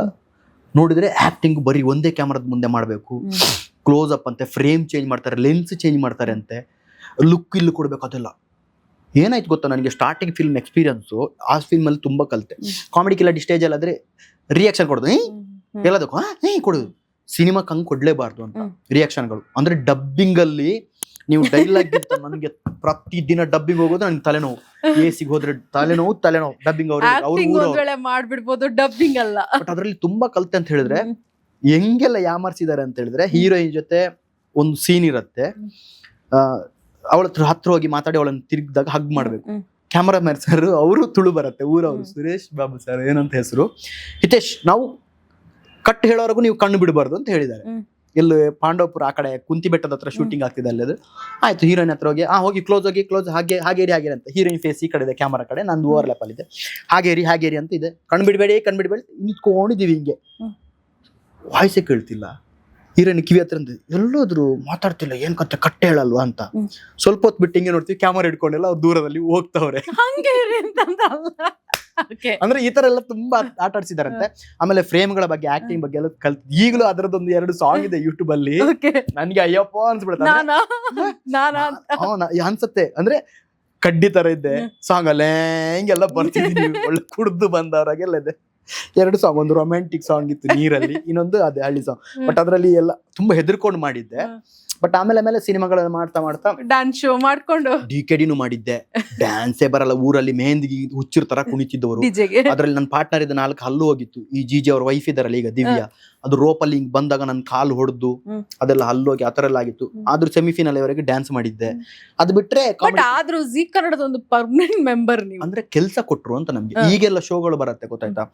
ಈ ಶೋದವ್ರಿಗೆ ಕಂಟಿನ್ಯೂಸ್ ಕೆಲಸಗಳಿರೋ ಶೋ ಬರತ್ತೆ ಹೋಗುತ್ತೆ. ಬಟ್ ನಮ್ಗೆ ಆವಾಗ ಕಾಮಿಡಿ ಕಿಲಾಡಿಯಿಂದ ಕಿಲಾಡಿ ಕುಟುಂಬ ಮಾಡಿದ್ರು, ಚಾಂಪಿಯನ್ಶಿಪ್ ಮಾಡಿದ್ರು, DKD ಮಾಡಿದೆ, ಚಾಂಪಿಯನ್ಶಿಪ್ 2 ಮಾಡಿದ್ರು. ಅದಾದ್ಮೇಲೆ ಬೇರೆ ಶೋಗಳಿಗೆ ಕಂಟೆಂಟ್ಗೆ ಸರಿಗಮಪ್ಪದಲ್ಲಿ ರಾಜೇಶ್ ಕೃಷ್ಣನ್ ಹಾಕಕ್ಕೆ ನಾನೇ ಫಿಕ್ಸ್ ಇದ್ದೆ. ಹಾಗೆ ರಾಕಿ ಇದ್ರೆ ಅರ್ಜುನ್ ಜನ್ಯ ಅವನೇ ಫಿಕ್ಸ್ ಇದ್ದ. ಹಾಗೆಲ್ಲ ಶೋಗಳಿತ್ತು. ಆಮೇಲೆ ಸುವರ್ಣದಲ್ಲಿ ಮಾಡಿದ್ವಿ. ರಾಜೇಶ್ ಕೃಷ್ಣನ್ ಅವ್ರದ್ದು ಅದು ಡೈಲಾಗ್ ವಾಯ್ಸ್ ಏನಿಲ್ಲ ಅವ್ರದ್ದು. ಆಕ್ಚುಲಿ ನಾನು ವಾಯ್ಸ್ ಇಮಿಟೇಟ್ ಮಾಡ್ತೀನಿ, ಲುಕ್ ಅಲ್ಲಿ ಹಂಗೆ ಅಂತಿದ್ದೆ. ಲಾಸ್ಟ್ ಟೈಮ್ ಒಂದು ಹಾಡ್ ವಾಯ್ಸ್ ಇಮಿಟೇಟ್ ಮಾಡಿಲ್ಲ, ಇಲ್ಲಿ ಒಂದು ಟ್ರೈ ಮಾಡಿ. ಭಾಸ್ಕಿ ನಾನು ಕ್ಯಾರವನ್ ಅಲ್ಲಿ ಇರ್ತೀನಿ ಸ್ವಲ್ಪ ಹೊತ್ತು ಧ್ಯಾನದಲ್ಲಿದ್ದೀನಿ ಅಂತ ಹಾಗೆ. ಅದು ಬಿಟ್ಟರೆ ಅವ್ರ ಸಾಂಗ್ ನಾನು ಸುಮ್ಮನೆ ಇಮಿಟೇಟ್ ಮಾಡ್ತಿದ್ದೆ. ಗಾಳಿ ಇರದೆ ಗಂಧವಿಲ್ಲ, ಬೆಳಕು ಇರದೆ ಬಣ್ಣವಿಲ್ಲ, ನಿನ್ನ ನೆನಪು ಇರದೆ ಎದೆಯಲಿ ದಿನವಿಲ್ಲ, ಗೆಳತಿ ದಿನವಿಲ್ಲ, ಈ ತರ ಅದನ್ನ ಲಾಸ್ಟ್ ಟೈಮ್ ಲಿರಿಕ್ಸ್ ಚೇಂಜ್ ಮಾಡಿ ಬರ್ದಿದ್ದೆ ಹಾಗೆ ಅಲ್ಲ. ಅದಾದ್ಮೇಲೆ ನಿಮ್ಗೆ ಆಕ್ಟಿಂಗ್ ವೈಸ್ ಮೂವ್ ಮಾಡಿದ್ರಿ, ಸಿಂಗರ್ ಆಗ್ಬೇಕು ಅಂತ ಅನ್ಸೇ ಇಲ್ವಾ? ನಾನು 1ನೇಯಿಂದ ಡಿಗ್ರಿ ವರೆಗೆಲ್ಲ ಸಿಂಗರೇ. ನಾನು ಶಾಲೆಯಲ್ಲಿ ಸಣ್ಣದಿರ್ಬೇಕಾದ್ರೆ ಅಂಗನವಾಡಿಲಿ ಇರ್ಬೇಕಾದ್ರೆ ಕತೆ ಹೇಳಕ್ ಹೋಗ್ತಿದ್ದೆ. ಅಂಗನವಾಡಿ ಇರ್ಬೇಕಾದ್ರೆ ಕಾಂಪಿಟೇಷನ್ ಕತೆ ಹೇಳೋದು. ಒಂದು ಮರದಲ್ಲಿ ಒಂದು ಮಂಗೆ ಇತ್ತು, ಅದಕ್ಕೆ ತುಂಬಾ ಹಸಿವಾಗಿತ್ತು, ಅದು ಮರದಿಂದ ನೆಗೆದು ಜಿಗಿದು ಹೋಗಿ ಪೇರಳೆ ಹಂಗೆ 1ನೇಯಿಂದ ಶುರು ಆದ್ರೆ ಹೋದ್ರು ಮಂಗ ನಾಯಿ ಅದೇ ಬಂದಿರ್ಬೇಕಲ್ಲ. ಅದು ಬಿಟ್ರೆ ಮನೆಯಲ್ಲಿ ಭಜನೆ ಹೇಳ್ತಿದ್ರು. ಅಪ್ಪ ಭಜನೆ ಹೇಳ್ತಿದ್ರು. ಅಪ್ಪನ ಅಪ್ಪ ಅಜ್ಜ ನಾವ್ ಅಂಗನವಾಡಿ ಇರ್ಬೇಕಾದ್ರೆ ಈ ಭಾಗವತಿಗೆ ಹೇಳಕ್ ಬರೋದು, ಅಲ್ಲೇ ಬಂದವ್ರು ಊಟ ಮಾಡ್ಕೊಂಡೆಲ್ಲ ಹೋಗೋದು. ಅಜ್ಜನು ಅಪ್ಪ ಭಜನೆ ಹೇಳ್ತಿದ್ರು, ಭಜನೆಗೆ ಹೋಗ್ತಿದ್ರು. ಸಣ್ಣ ವಯಸ್ಸಿಂದ ಭಜನೆ ಹಾಡುಗಳು ಹಾಕ್ತಿದ್ರು. ಆಮೇಲೆ ಸಣ್ಣದಿರ್ಬೇಕಾದ್ರೆ ಶಾಲೆಯಲ್ಲಿ ಪ್ರಾರ್ಥನೆ ಅಂದ್ರೆ ಹಿತೇಶ್, ಯಾರು ಬಂದ್ರೆ ಹಿಂಗೆ ಗಾಲಿಲಿ ಎಲ್ಲ ಆಡ್ಕೊಂಡು ಹೇಳ್ತೀವಲ್ಲ ಪ್ರಾರ್ಥನೆ. ಯಾರಾದ್ರೂ ಗೆಸ್ಟ್ ಗಳು ಬಂದ್ರೆ ಒಂದು ಕಾರ್ಯಕ್ರಮ ಅಂದ್ರೆ ಪ್ರಾರ್ಥನೆ, ಪ್ರೇಯರ್. ಪ್ರತಿಭಾ ಕಾರಂಜಿಗೂ ಲಘು ಸಂಗೀತ ಭಜನೆಗಳನ್ನ ಹಾಡಿ ಪ್ರೈಸ್ ತಗೋತಿದ್ದೆ. 6th 7th ಹಾಗೆ ಒಂದು ಸಾಂಗ್ ಹಾಡಿ, ಅದು ಡ್ಯಾನ್ಸ್ ಗೆ ಸಾಂಗ್ ಹಾಡಿದ್ದು, ಅದು ಜಿಲ್ಲಾ ಮಟ್ಟದಲ್ಲೆಲ್ಲ ಫಸ್ಟ್ ಪ್ರೈಸ್ ತಗೊಂಡಿದ್ದು. PUC ಗೆ ಹೈಸ್ಕೂಲ್ಗೆಲ್ಲ ಹೋದಾಗ ಎಲ್ಲ ಕಡೆನೂ ಪ್ರೇಯರಿಗೆ ಸಾಂಗ್ ಗಳಿಗೆ ಫಿಕ್ಸ್, ಕಲ್ಚರ್ ಅಲ್ಲೇ ಟಾಪ್ ನಾನು. ಆಮೇಲೆ ಡಿಗ್ರಿ PUC ಗೆ ಬಂದಾಗ ಈಗ ಒಪ್ಕೊಳ್ಳಿ ಅದು A+ ಅಲ್ಲ ಅಂತ. ಅಲ್ಲ ಅಲ್ಲಿ A+, ಹಂಗೆಲ್ಲ ಮಾರ್ಕ್ ಕೊಡ್ತಿರ್ಲಿಲ್ಲ ಟೀಚರ್. ಅಪ್ಪ ಆತರ ನನ್ಗೆ ನಿಜವಾಗ್ಲೂ ನಾನು ಅನ್ಕೊಳ್ಳೋದು, ಬೇರೆ ಶಾಲೆಯಲ್ಲೆಲ್ಲ ಕಲ್ಚರಲ್ ಅವ್ರಿಗೆ ಮಾರ್ಕ್ಸ್ ಕೊಡೋರಂತೆ, ಮುಸುಡಿಗೆ ಕೊಡ್ತಾನೆ ಇರ್ಲಿಲ್ಲ ನನಗೆ. ಅಂದ್ರೆ ಅವರು ಎಜುಕೇಶನ್ ಓದು ತರ ಇರ್ಬೇಕು, ಹಂಗಿದ್ರಿ ಅಂದ್ರೆ A+ ಇದೆ, ಇನ್ನು ಮಾರ್ಕ್ ಕೊಟ್ರಿ ಇವ್ರಿಗೆ ಎಲ್ಲಿಗೆ ಹಾಕುದು? ಹೌದು A+. ಆಮೇಲೆ 6th 7th ಇಂದ ಹೋಪ್ಲೆಸ್ ಆಮೇಲೆ NSS ಗೆ PUC ಅಲ್ಲಿ ಜಾಯಿನ್ ಆದಾಗ ಶುರು ಮಾಡಿದ್ದು. ಅದಕ್ಕಿಂತ ಮೊದಲು ಮಿಮಿಕ್ರಿ ಸುಮ್ಮನೆ ಮಾಡ್ತಿದ್ದೆ. ಫ್ರೆಂಡ್ಸ್ ಅಂದ್ರು, ಮೀಟಿಂಗ್ ಕರೆದಾಗ ಫಸ್ಟ್ ಯಾರು ಟ್ಯಾಲೆಂಟ್ ಹಿತೇಶ್ ಹೋಗು ಅಂತ ದೂಡಿದ್ರು. ಫೋರ್ಸ್ಗೆ ಆಗಿ ನಿಂತೆ ಮಂಗಳೂರು ಆಕಾಶವಾಣಿಯಲ್ಲೆಲ್ಲ ಮಿಮಿಕ್ರಿ ಕಾರ್ಯಕ್ರಮ ಕೊಟ್ಟೆ. NSS ಕ್ಯಾಂಪ್ ಅಲ್ಲಿ ಸಡನ್ ಪ್ಲಾನ್ ಮಾಡಿದ್ವು, ಇವತ್ತು ಕ್ಯಾಂಪ್ ಅಲ್ಲಿ ಸಂಜೆ ಸಾಂಸ್ಕೃತಿಕ ಅಂದ್ರೆ ಸ್ಕಿಟ್ ಮಾಡಿ ಅಂತಂದಾಗ ನಾವು ಫ್ರೆಂಡ್ಸ್ ಡಿಸ್ಕಸ್ ಮಾಡಿ ಸ್ಕಿಟ್ 5 ನಿಮಿಷ ಸ್ಕಿಟ್ ಅರ್ಧ ಗಂಟೆ ಎಲ್ಲ ಮಾಡಕ್ಕೆ ಶುರು ಮಾಡಿದ್ರು. ಗ್ರಿಪ್ ಸಿಕ್ಕುದು. ಆಮೇಲೆ ಹಾಡ್ತಾನಿದ್ದೆ. ಡಿಗ್ರಿ ಇರ್ಬೇಕಾದ್ರೂ ಫಿಲ್ಮ್ ಸಾಂಗ್ ಗಳಿಗೆಲ್ಲ ಕಾಂಪಿಟೇಷನ್ಗೆ ಹಾಡ್ತಿದ್ದೆ, ಪ್ರೈಸ್ ಸಿಗೋದು. ಅದಾದ್ಮೇಲೆ ಗುರುಮಿತ್ರದಲ್ಲಿದ್ದಾಗಲೂ ಹಾಡೋದೆ. ಕಾಮಿಡಿ ಸ್ವಲ್ಪ ಇತ್ತು, ಬಟ್ ಸಡನ್ ಆಡಿಷನ್ ಇದೆ ಅಂತ ನಮ್ಮ ರಿಲೇಷನ್ ಅವರು ಹೇಳಿದ್ರು. ಆಡಿಷನ್ಗೆ ಫೋರ್ಸ್ಫುಲ್ ಹೋಗಿದ್ದು ನಾನು ಬೇರೆಯವ್ರದ್ದು. ಅಂದ್ರೆ ನನಗೆ ಹುಷಾರಿಲ್ಲದಾಯ್ತು. ನಾಳೆ ಆಡಿಷನ್ ಆದ್ರೆ ರಾತ್ರಿ ಎಲ್ಲ ವಾಮಿಟು, ಪಿತ್ತಕ್ಕೆ. ಅಮ್ಮನ ಬೆಳಿಗ್ಗೆ ಅಂದ್ರೆ ಬೇಡ ಅಂತ ನಮ್ಮ ಕಡೆ ಕೋಕಂ ಬರುತ್ತೆ, ಪುನರ್ಪುಳಿ, ಅದ್ರ ಜ್ಯೂಸ್ ಕುಡಿದು ಹೋದೆ. 8 ನಂಬರ್ ನಂದು ಆಡಿಷನ್ ಕೊಟ್ಟೆ. ಒಳ್ಳೆ ನಗಡಿದ್ರು. ಆಮೇಲೆ ಬ್ಯಾಂಗ್ಳೂರ್. ನಾನು ಈ ರಿಯಾಲಿಟಿ ಶೋ ಅಂತ ಬಂದಾಗ ಅಲ್ಲಿ ಸ್ವಲ್ಪ ಪಾರ್ಶಿಯಾಲಿಟಿ, ಇನ್ಫ್ಲುಯೆನ್ಸ್, ಮನಿ ಡಿಮ್ಯಾಂಡ್ ಎಲ್ಲ ಇರುತ್ತೆ ಅಂತ. ಅದು ಫೇಕ್ಗಳು ಅಂತ. ಈಗಲೂ ಕೆಲವರು ಪಾಪ ಎಷ್ಟೋ ಜನ ಮೋಸ ಆಗಿರೋದಿದೆ. ಕಾಮಿಡಿ ಕಿಲಾಡಿಲಿ ಈ ತರ ಇದೆ. ಇಷ್ಟು ಅಂದ್ರೆ ಪ್ರೋಗ್ರಾಮ್ ಸ್ಟಾರ್ಟ್ ಆಗೋ ಮುಂಚೆನೆ ವಿನ್ನರ್ ಯಾರು ಅಂತ ಡಿಸೈಡ್ ಆಗಿರುತ್ತೆ ಅಂತ ಒಂದ್ ಮಾತಿದೆ. ಇಲ್ಲ, ನಮ್ ಶೋದಲ್ಲೆಲ್ಲ ಹೇಗಿತ್ತು ಅಂತ ಹೇಳಿದ್ರೆ ಪ್ಯೂರ್ ಟ್ಯಾಲೆಂಟ್ ಗೆ ಅವಕಾಶ, ನೀನ್ ಏನ್ ಮಾಡ್ತೀಯ ಎಲ್ಲದಕ್ಕೂ ಅವಕಾಶ ಕೊಡ್ತಿದ್ರು. ಬಟ್ ನಮ್ದ್ರಲ್ಲಿ ಇಲ್ಲ. Shivanna winner deserve. ಯಾಕಂತ ಹೇಳಿದ್ರೆ ನಮ್ದ್ರಲ್ಲಿ ಒಳ್ಳೆ ಯಾವ ಕ್ಯಾರೆಕ್ಟರ್ ಕೊಟ್ಟು ಫ್ಲೆಕ್ಸಿಬಲ್ ಆಗಿ ಹಾಗೆ ಮಾಡೋದು. ನಾ ಏನೋ ಸೆಕೆಂಡ್ ಕರೆಕ್ಟ್ ಇತ್ತು ಆಕ್ಚುಲಿ. ನಮ್ದ್ರಲ್ಲಿ ಆತರ ಎಲ್ಲ ಆಗಿಲ್ಲ, ಬಟ್ ಚೆನ್ನಾಗಿತ್ತು. ಅದಾದ್ಮೇಲೆ ನಾನು ಅದೇ ಕಾಮಿಡಿ ಕಿಲಾಡಿ ಎಲ್ಲ ಮುಗಿಸ್ಕೊಂಡು ಎಲ್ಲ ಆದ್ಮೇಲೆ ಆಡಿಷನ್ ಎಲ್ಲ ಆಗಿ ಇಲ್ಲಿ ಬಂದ ಮೇಲೆ ಮುಗೀತು. ಫಸ್ಟ್ ಸಿನಿಮಾ ಜಂತರ್ ಮಂತರ್ ಮಾಡಿದೆ. ನೆಕ್ಸ್ಟ್ ಸಿನಿಮಾಗಳು 1-2-3 ಸಿನಿಮಾಗಳು ಬಂತು. ನೆಕ್ಸ್ಟ್ ಕಟ್ ಆದ್ರೆ ಸಡನ್ ಆಗಿ ನಾನು ದರ್ಶನ್ ಸರ್ ನೋಡೇ ಇರ್ಲಿಲ್ಲ ಅಲ್ಲಿವರೆಗೂ. ಬಟ್ ನನಗೆ ಗೊತ್ತಾಗಿದ್ದು ಫಿನಾಲೆಯಲ್ಲಿ ಆನಂದ್ ಸರ್ ಪ್ರೈಸ್ ತಗೊಳ್ಳೋ ಮುಂಚೆ ಅನೌನ್ಸ್ ಮಾಡ್ತಾರೆ, ಇಲ್ಲಿ ಒಬ್ಬ ನಮ್ಮ ಇವನಿಗೆ ಸೆಲೆಬ್ರಿಟಿ ಒಬ್ರು ದೊಡ್ಡ ಫ್ಯಾನ್ ಇದ್ದಾರೆ, ನೋಡಿದ್ರೆ ದರ್ಶನ್ ಸರ್ ಅಂತ ಅನೌನ್ಸ್ ಮಾಡಿದ್ರು. ಪ್ಯಾಕ್ಗೆ ದೊಡ್ಡ ಫ್ಯಾನ್ ಅವರು ಅಂತಂದಿದ್ರು. ಆಯ್ತಾ, ಅದಾದ್ಮೇಲೆ ಜಗ್ಗೆ ಸರ್ ಇದೊಂದು ಮದುವೆ ಚೌಟ್ರಿ ಓಪನ್ ಇತ್ತು ಮೈಸೂರು, ಅಲ್ಲಿ ಹೋಗಿದ್ವಿ. ಅಲ್ಲಿ ನನಗೆ ಗೊತ್ತಾಗಿದ್ದು ಹೇಗಿತ್ತು ಅಂತ ಹೇಳಿದ್ರೆ, ಫುಲ್ ಕ್ರೌಡ್, ಬೌನ್ಸರ್ಸ್ ಗಳಿದ್ದಾರೆ, ಎಲ್ಲ ಡಿ ಬಾಸ್ ಅಂತ ಕಿರಿಸ್ತಾರೆ, ಎಲ್ಲ ಕಿರಿಸ್ತಿದ್ದಾರೆ. ದರ್ಶನ್ ಸರ್ ಮಾತಾಡ್ತಾವ್ರೆ, ಕಾಮಿಡಿ ಕಿಲಾಡಿಗಳನ್ನೆಲ್ಲ ಮುಂದೆ ನಿಲ್ಲಿಸಿದ್ರು, ಒಬ್ಬೊಬ್ಬರನ್ನೇ ಮಾತಾಡ್ಸಿ. ನಾನು ಮುಂದೆ ನಿಂತಾಗ ಎಲ್ಲರೂ ಪ್ಯಾಕು ಅಂದ್ರು ಕ್ರೌಡ್. ಆಗ ಸರ್ ಅಂದ್ರು, ಆಯ್ತಪ್ಪ ಇನ್ನು ಮುಂದೆ ನನ್ನ ಗಾಡಿಗೆ ಅದೇ ಹಾರ್ನ್ ಇಟ್ಕೋತೀನಿ ಅಂತಂದ್ರು. ಪ್ಯಾಕು ಸಖತ್ತಾಗಿ ಮಾಡ್ತೀರಾ ಅಂತೆಲ್ಲ ಹೊಗಳಿದ್ರೆ. ಅಲ್ಲಿ ಹೊಗಳಿದ್ಮೇಲೆ ನಾನು ಊರಲ್ಲಿ ಇದ್ದಾಗ್ಲೇನೋ ಕಾಲ್ ಬಂತು, ಬೇರೆ ಸಿನಿಮಾಗಳು ಮಾಡ್ತಿದ್ದು, ಹೀಗೆ ದರ್ಶನ್ ಸರ್ ಹೇಳಿದ್ದಾರೆ ಸಿನಿಮಾಕ್ಕೆ ನೀವು ಬರ್ಬೇಕಂದ್ರೆ. ನಾನು ನಂಬಲಿಲ್ಲ, ಸುಮ್ಮನೆ ಆಗ್ಬಿಟ್ಟು. ನೆಕ್ಸ್ಟ್ ಕಟ್ಟಿದ್ರೆ ಹರಿಕೃಷ್ಣ ಸರ್ ಕಾಲ್ ಮಾಡಿದ್ರು, ಯಜಮಾನ ಸಿನಿಮಾಕ್ಕೆ. ಈ ತರ ನಿಜಾನಾ ಸರ್, ಗಡ್ಡೆ ಎಲ್ಲ ಏನು ಫುಲ್ ಶೇವ್ ಇದೆ, ಅವಾಗ ನೀಟ್ ಶೇವ್ ಆಗ್ತಿದ್ದಲ್ಲ, ಶೂಟಿಂಗ್ ಎಲ್ಲ ಲೇಡಿ ಹಾಕ್ತಿದ್ದಲ್ಲ.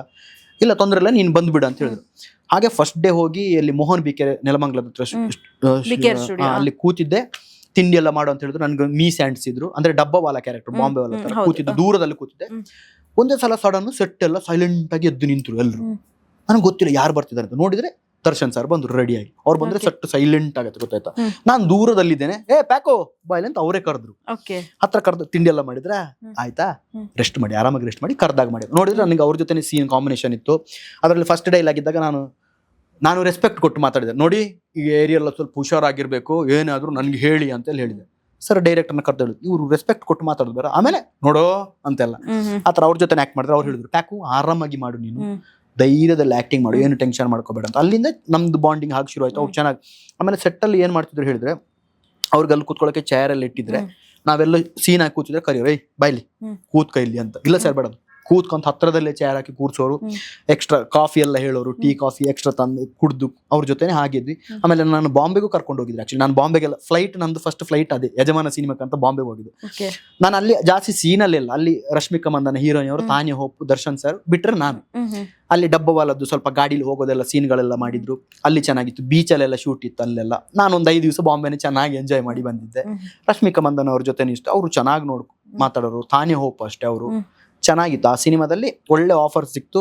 ಆಮೇಲಿಂದ ಜನ ಎಲ್ಲ ಸ್ವಲ್ಪ ಹೊರಗೆ ನನ್ನ ಹತ್ರ ಮಾತಾಡೋ ಚೇಂಜ್ ಆಯ್ತು. ಅಂದ್ರೆ ನಮ್ ಬಾಸ್ ಜೊತೆ ಮಾಡಿದಿರಲ್ವಾ ಅಂತ. ಅಂದ್ರೆ ಕಾಮಿಡಿ ಕಿಲಾಡಿ ಅಲ್ಲಿ ಬಿಟ್ಟು ನೀವು ಬಾಸ್ ಜೊತೆ ಮಾಡಿರಲ್ಲ, ಸಖತ್ತಾಗಿ ಮಾಡಿದ್ರು. ಈಗಲೂ ಕೆಲವರು ಹೇಳ್ತಾರೆ, ನಿನ್ನೆ ಮೊನ್ನೆ ಶೂಟಿಂಗ್ ಹೋಗಿದಾಗ ಹಂಗೆ ಹೇಳ್ತಾರೆ, ಅದು ಡಬ್ಬ ಹೊಲದ್ದು ಚೆನ್ನಾಗಿತ್ತು ಅಂತ.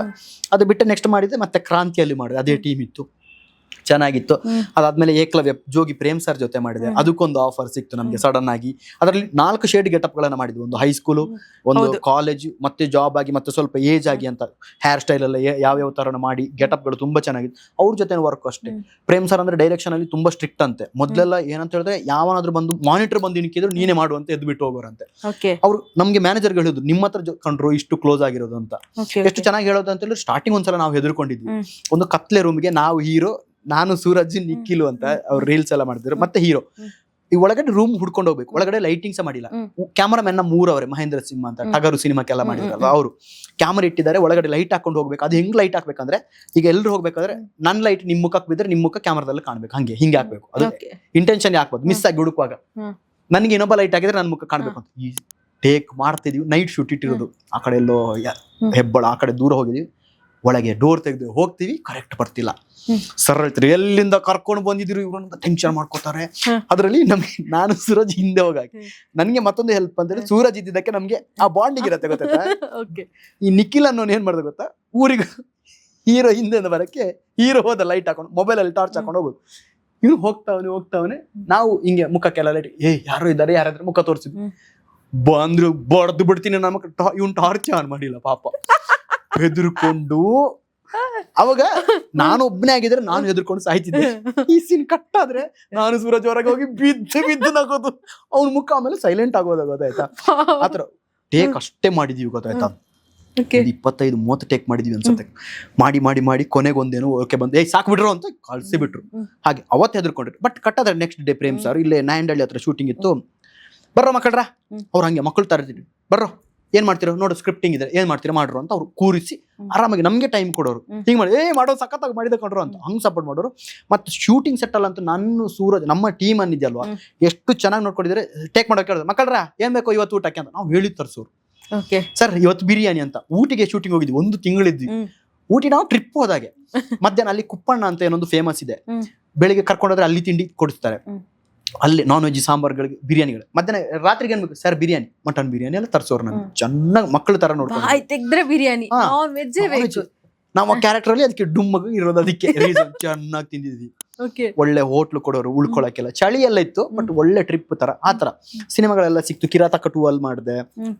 ಹಾಗೆ ಸಿನಿಮಾ ಜರ್ನಿನೂ ಮಾಡ್ತಾ ಇದ್ದೆ. ಅದ್ರ ನಂತರ ಸೀರಿಯಲ್ ಒಂದು ಮಾಡಿದೆ, ಪಾರು ಅಲ್ಲಿ 1 ದಿವಸ ಗೆಸ್ಟ್ ಕ್ಯಾರೆಕ್ಟರ್ ಆಗಿ ಮಾಡಿದೆ. ಅದು ಬಿಟ್ರೆ ಆ ಗೆಸ್ಟ್ ಕ್ಯಾರೆಕ್ಟರ್ ಮಾಡಿದ್ರು ಪ್ಲಸ್ ಆಯ್ತು. ಅಂದ್ರೆ ತುಂಬಾ ಜನ ಕೇಳಕ್ ಶುರು ಮಾಡಿದ್ರು, ಸರ್ ಇನ್ನು ಡೈಲಿ ಬರ್ತೀರಾ ಅಂತ. ಅದು ಬಿಟ್ರೆ ಶುರು ಮಾಡಿದೆ ಇದೆ ಭಾರ್ಗವಿಯಲ್ಲಿ ಅದಕ್ಕಿಂತ ಮುಂಚೆ ಉದೋದರೇನು ಕೆಲವು ಸುವರ್ಣದಲ್ಲಿ. ಅದು ಒಳ್ಳೆ ಟ್ರ್ಯಾಕ್ ಇತ್ತು, ಅದು ಕಾಮಿಡಿ ಇತ್ತು. ಅದು ನೆಕ್ಸ್ಟ್ ಕಟ್ ಆದ್ರೆ ಇದು ಭಾರ್ಗವಿಯಲ್ಲಿ ಅಂತ ಕಲರ್ಸ್ ಅಲ್ಲಿ ಬರ್ತಿತ್ತು, ಅದು ಚೆನ್ನಾಗಿತ್ತು. ಬಟ್ ಅದು ಈಗ ಟ್ರ್ಯಾಕ್ ಸ್ವಲ್ಪ ಕಿಚನ್ ಶೋ. ಅದಾದ್ಮೇಲೆ ಕ್ವಾಟ್ಲೆ ಕಿಚನ್ ಕಲರ್ಸ್ ಅಲ್ಲೇ ಮಾಡ್ಕೊಂಡೆ, ಅದು ಒಳ್ಳೆ ವರ್ಕ್ ಆಯ್ತು, ಅಲ್ಲೂ ಹೈಪ್ ಆಯ್ತು. ಅದು ಬಿಟ್ರೆ ಈಗ ಶ್ರೀದೇವಿ ಮಾತ್ಮೆಗೆ ಮತ್ತೊಂದು ಸೀರಿಯಲ್ಗೆ ಜಾಯಿನ್ ಆಗಿದ್ದೇನೆ. ಮತ್ತೊಂದು ಆದ್ರೂ ಸಿಕ್ಕಾಪಟ್ಟೆ ಮಜಾ ತಗೊಳ್ತಿದ್ರ ಅಂತ. ನಮ್ಗೆ ಕ್ವಾಟ್ಲೆಗಳಿಗೆ ಕೆಲ್ಸನೇ ಕ್ವಾಟ್ಲೆ ಮಾಡೋದಾಯ್ತಾ, ಬಟ್ ಹೊಟ್ಟೆನು ತುಂಬ್ತಿತ್ತು ಅಂತ. ಒಳ್ಳೆ ಅಡಿಗೆ ಮಾಡೋರು ಎಲ್ಲ. ನಾವು ಫಸ್ಟ್ ಹೋಗಿ ಹೇಳೋದು, ಅಣ್ಣ ನಂಗೆ ಸ್ವಲ್ಪ ತೆಗ್ದು ಇಲ್ಲ ಅಂದ್ರೆ ಚೆನ್ನಾಗಿರಲ್ಲ ಅಂತ. ನಾವೇ ಟೇಸ್ಟಿಂಗ್ ಜಡ್ಜಸ್ ಕೊಡೋ ಮುಂಚೆ ಮಾಡೋ ಅವತ್ತರ ಕ್ಲೀನಿಂಗ್ ಅಲ್ಲ, ಅಡಿಗೆ ಅವ್ರು ಚೆನ್ನಾಗಿ ಮಾಡ್ತಿದ್ರು. ಕ್ವಾಟ್ಲೆಗಳು ಅವತ್ತರ ಹಂಗಿರುತ್ತೆ, ಕ್ಲೀನಿಂಗ್ ಇರಲ್ಲ, ನಾವಿರಲ್ಲ. ಬಟ್ ಅವ್ರ ಪಾಪ ಕಷ್ಟಪಟ್ಟು ನೀಟಾಗಿ ಮಾಡ್ತಿದ್ರು. ಎಷ್ಟು ಹಾಳು ಮಾಡಿದ್ರು ತಾಳ್ಮೆಯಿಂದ ಚೆನ್ನಾಗಿ ಮಾಡ್ತಿದ್ರು. ಅಲ್ಲಿ ಒಳ್ಳೆ ಬ್ಯಾಟಿಂಗು ಚೆನ್ನಾಗಿ ಆಗ್ತಿತ್ತು. ನಾನ್ ವೆಜ್ ಮಾಡಿದ್ರಂತೆ ನಾವು ಸೂರಜ್ ಎಲ್ಲ ಕೆಳಗಡೆ ತೆಗ್ದಿಟ್ಟು ಎಲ್ಲ ಮುಗ್ಮೇಲೆ ತಿಂತಿದ್ವಿ. ಅದಾದ್ಮೇಲೆ ಹೀಗೆ ಕಾಟ್ಲೆ ಕಿಚನ್ ಮುಗಿತು. ಈಗ ಉದಯ ಕಾಮಿಡಿಲಿ ಇನ್ನೊಂದು ಶೋ ಮಾಡ್ತಿದ್ದೀನಿ, ಡೈಲಿ 5 ಗಂಟೆಗೆ ಬರುತ್ತೆ, ಅದೊಂದು ಮಾಡ್ತಿದ್ದೀನಿ. ಮತ್ತೆ ಈಗ ಸೀರಿಯಲ್ ನಡೀತಿದೆ. ಹಾಗೆ ಸಿನಿಮಾ ಜರ್ನಿ ಎಲ್ಲ ಚೆನ್ನಾಗಿ ನಡೀತಿದೆ. ಏನೋ ಜೀವನ ದೋಣಿ ತರ ನಿಧಾನಕ್ಕೆ ಹೋಗ್ತಿದೆ, ಬೋಟ್ ತರ ಸ್ಪೀಡಾಗಿ ಹೋಗ್ತಿಲ್ಲ, ನಾವು ಈಜ್ಕೊಂಡು ಹೋಗ್ತಾ ಇದೀವಿ. ಓಕೆ. ಸೊ ಇವಾಗ ನಾವೆಲ್ಲ ನೋಡ್ದಂಗೆ 1-2 ಮೂವಿಯಲ್ಲಿ ಆಕ್ಟ್ ಮಾಡಿದವರು ನೆಕ್ಸ್ಟ್ ಡೈರೆಕ್ಷನ್ಗೆ ಹೋಗ್ತಾರೆ. ನಿಮ್ಗೆ ಯಾವತ್ತು ಅನ್ಸಿಲ್ವಾ? 1-2 ಸಿನಿಮಾ ಮಾಡಿದವರೆಲ್ಲ ಡೈರೆಕ್ಟರ್ ಆಗ್ತಾರೆ, ಗೊತ್ತಾಯ್ತಾ? ಅವ್ರಿಗೆ ಆರ್ಟಿಸ್ಟ್ ಬೇಕಲ್ಲ, ಆ ಆರ್ಟಿಸ್ಟ್ ನಾನಾಗ್ಬೇಕು ಅಂತ.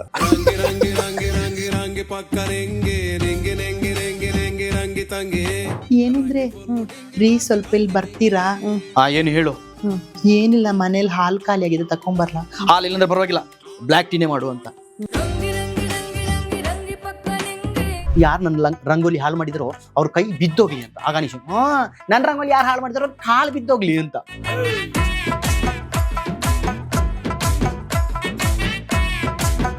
ಈ ಕ್ರೌಡಲ್ಲಿ ಈಗ ಹೋಗ್ತಿತ್ತು, ಗೊತ್ತಾಯ್ತಾ? ಈಗ ಹೋಗ್ಬೇಕ್ರೆ ಹಲೋ ಸರ್ ಎಕ್ಸ್ಕ್ಯೂಸ್ ಬಂದಾಗ ಸಡನ್ ತಿರ್ತಾರೆ, ನಾವು ಹೋಗ್ತೀವಿ ಹಂಗೆ.